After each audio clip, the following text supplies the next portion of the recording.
Hello everyone, welcome to DC teachers academy. आज हम इस वीडियो में बात करेंगे मूल्यांकन के प्रकार के बारे में। देखिए, इससे पहले का जो वीडियो बना चुके हैं वो मापन एवं मूल्यांकन का फर्स्ट वीडियो था और इस वीडियो को देखने से पहले आप उस वीडियो को जरूर देख लें क्योंकि तभी आपको ये समझ में आएगा, अदरवाइज नहीं आएगा। ठीक है। और वो वीडियो आपका इंपॉर्टेंट भी है। उस वीडियो से आपके एग्जाम में जो सुपर टेट का एग्जाम हुआ था उसमें एक क्वेश्चन लास्ट ईयर पूछा गया था। ठीक है। अगर आपने चैनल सब्सक्राइब नहीं किया है तो डू सब्सक्राइब माय चैनल। और जितने भी सब्जेक्ट आपके सुपर टेट में दिए हुए हैं धीरे धीरे इस चैनल के माध्यम से कवर कराए जाएंगे। आपको आप निश्चिंत रहिए, जब तक आपका एग्जाम होगा तब तक आपका सारा सिलेबस खत्म कर दिया जाएगा। तो चलिए स्टार्ट करते हैं। देखो, पहला है आपका संरचनात्मक मूल्यांकन। मूल्यांकन के प्रकार के बारे में बात करें तो इसको हम इंग्लिश में कहते हैं फॉर्मेटिव इवोल्यूशन। इसकी जो प्रक्रिया होती है, इसकी जो प्रकृति होती है वो विकासात्मक होती है। यहाँ पे क्रियात्मक आप काट देना, ठीक है। विकासात्मक होती है। विकासात्मक या सुधारात्मक होती है। अभी हम बात करेंगे कि ये सुधारात्मक क्या है, विकासात्मक क्या होता है, इसके बारे में अभी हम बात करेंगे। ठीक है। इसका उद्देश्य विद्यार्थियों की अधिगम प्रक्रिया की कमियों या कमजोरियों के आकलन तक सीमित रहता है। कहने का मतलब यह है, इसका जो उद्देश्य होता है, इसका उद्देश्य ये होता है कि जो भी शिक्षण की प्रक्रिया हो रही है, शिक्षण अधिगम की प्रक्रिया कराई जा रही है, उसमें क्या कमी रह गई है, जिससे कि भविष्य में हम उसमें सुधार कर सके, उसको गुणवत्तापूर्ण बना सके, उसको उसकी वांछनीयता को बढ़ा सके। तो इसीलिए इसमें हम क्या करते हैं, इसमें मेन चीज आकलन होता है। और आकलन कब होता है? आकलन यानी मूल्यांकन होता है बीच बीच में। मतलब जब भी हम शिक्षण कार्य कर रहे हैं और बीच बीच में बच्चों से प्रश्न कर रहे हैं तो उसको हम क्या कहेंगे? संरचनात्मक मूल्यांकन कहेंगे। इसका उपयोग किस लिए होता है? इसका उपयोग होता है किसी शैक्षिक योजना, परियोजना या कोई शिक्षण सामग्री है, उसको मतलब उसको उसका हम आकलन जब हम करते हैं, क्यों आकलन करते हैं? जिससे कि उसके अंदर जो भी कमी रह गई है उनका पता लगा करके उनको दूर किया जा सके। तो यहाँ पर क्या है, सिर्फ और सिर्फ यहाँ पे इनका आकलन किया जाता है, पता लगाया जाता है। ठीक है। जैसे फॉर एग्जाम्पल मान के चलिए, जैसे कोई किताब जब प्रिंट होने जाती है तो प्रिंट होने से पहले क्या होता है, उस किताब को हम एक बार रिव्यू करते हैं। रिव्यू क्यों करते हैं? जिससे कि उसमें कोई गलती रह गई हो तो भाई उसको उसका आकलन किया जा सके, जिससे कि उस किताब को और अच्छे से अच्छा बनाया जा सके। तो सिर्फ और सिर्फ गलतियों का पता लगाना, गलतियों का आकलन करना कि भाई ये गलती थी, उसको हम क्या कहते हैं? संरचनात्मक मूल्यांकन कहते हैं। ये चीज आप ध्यान रखना। ठीक है। जैसे इकाई परीक्षण जो होता है, यूनिट टेस्ट जो होते हैं, वो आपका क्या होता है? संरचनात्मक मूल्यांकन होता है। और अनौपचारिक जो मूल्यांकन है वो भी आपका किस में आ जाता है? संरचनात्मक मूल्यांकन में आ जाता है। शिक्षण करते समय जो प्रश्न करते हैं वो भी किस में आ जाता है? आपका संरचनात्मक मूल्यांकन में आ जाता है। गृह कार्य जो होता है वो भी आपका संरचनात्मक मूल्यांकन में आ जाता है। तो इसमें एक और ऐड कर लेना, इकाई परीक्षण, यूनिट टेस्ट वगैरह जो होता है वो भी इसी के अंदर आ जाता है। ठीक है। आगे देखो, अगला है आपका योगात्मक मूल्यांकन। तो योगात्मक मूल्यांकन क्या होता है? इसको हम समेटिव इवोल्यूशन भी कहते हैं।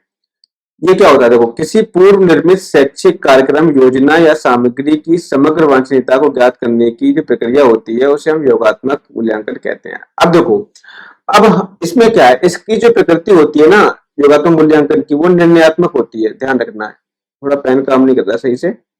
इसकी जो प्रकृति होती है वो कैसी होती है? निर्णयात्मक होती है। तो कहने का मतलब ये हुआ कि इसमें क्या होगा आपका, इसमें जैसे बहुत सारी चीजें, किताबें आपके पास आ गई, आप मार्केट गए, आपके बहुत सारी पब्लिकेशन किताबें दिखाई दी। तो अब आप क्या कर रहे हो? अब आप ये देख रहे हो कि आपके लिए कौन सी वो पुस्तक वांछनीय है, आपके लिए कौन सी पुस्तक फायदा करेगी।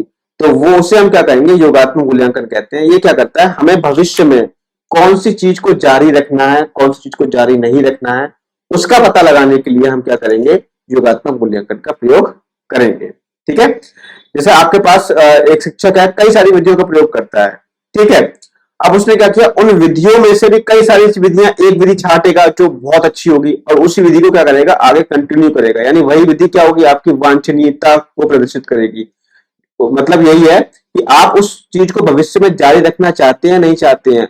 अब उस उद्देश्य से आप मूल्यांकन कर रहे हैं तो आपका वो हो जाएगा योगात्मक मूल्यांकन। ठीक है। आगे बढ़ते हैं। जैसे इसके एग्जाम्पल ले ले, अगर हम योगात्मक मूल्यांकन के, तो क्या होगा? आपका जो वार्षिक परीक्षाएं हैं और जो आपकी सत्य परीक्षाएं जो होती हैं वो आपकी योगात्मक मूल्यांकन कही जा सकती हैं। ठीक है। अगला देखिए, निदानात्मक मूल्यांकन। अब निदानात्मक मूल्यांकन का क्या मतलब क्या होता है? देखो यहाँ पे इसका मतलब होता है निदान करना। ठीक है। निदान करना मतलब समस्या का पता लगाना। तो समस्या का पता लगाना कैसे होगा इसमें? इसका उद्देश्य विद्यार्थियों की कमजोरियों को जानना है, उनकी प्रगति के मार्ग में बाधक होती है। मतलब विद्यार्थियों के अंदर कोई ऐसी कमजोरियां जो उनकी प्रगति के मार्ग में बाधक है, उनका उन समस्या का पता लगाना क्या कहलाता है? आपका निदानात्मक मूल्यांकन कहलाता है। देखिए, एक मूल्यांकन और होता है आपका, जिसे हम कहते हैं उपचारात्मक मूल्यांकन। उपचारात्मक मूल्यांकन में क्या होता है? जो भी, जैसे निदानात्मक में हमने क्या बताया, हम क्या करते हैं यहाँ पे समस्या का पता लगाते हैं।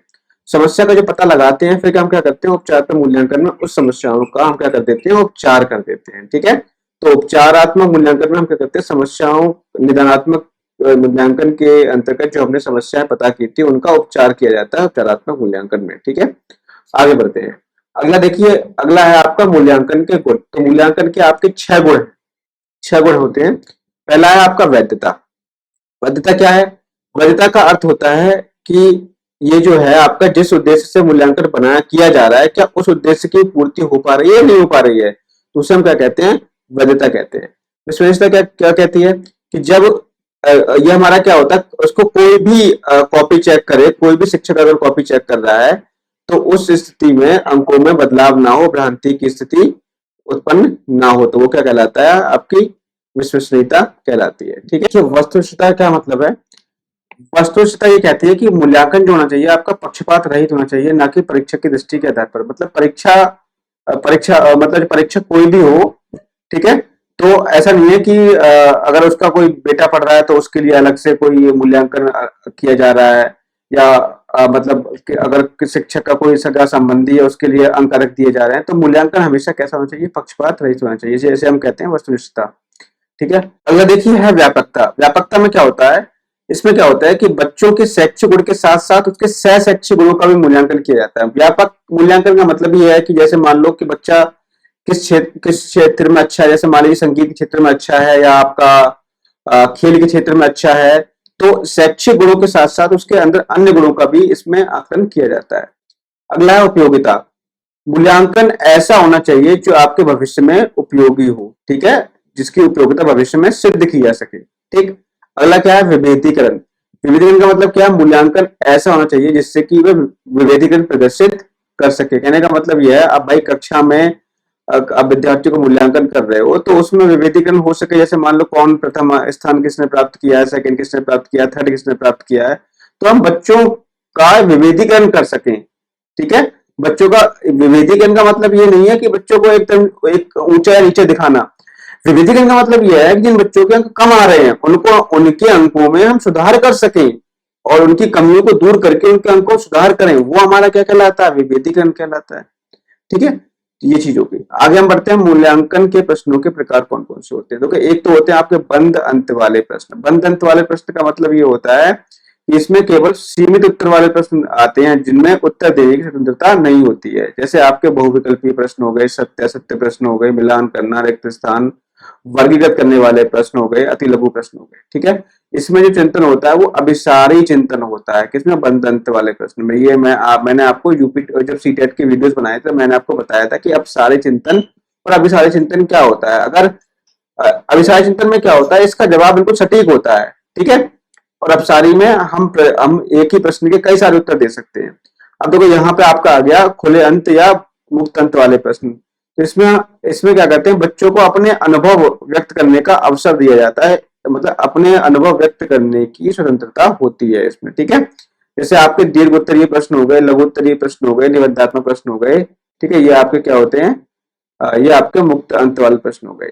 अब देखो, यहाँ पे एक आता है अपसारी चिंतन। अपसारी चिंतन को हम आउट ऑफ द बॉक्स चिंतन भी कहते हैं। आउट ऑफ द बॉक्स, ये आपका सीटेट का प्रश्न है। ठीक है, एक बार प्रश्न पूछ लीजिए क्या था कि आउट ऑफ द बॉक्स चिंतन किसे कहते हैं, तो ये होगा आपका अपसारी चिंतन को हम आउट ऑफ द बॉक्स चिंतन कहते हैं, ध्यान रखिए। तो आज की वीडियो में सिर्फ इतना ही था। अब ये आपका मापन एवं मूल्यांकन खत्म हो गया। अगली वीडियो में हम बात करेंगे समावेशी शिक्षा की। तो मिलते हैं नेक्स्ट वीडियो में। Thank you, have a nice day.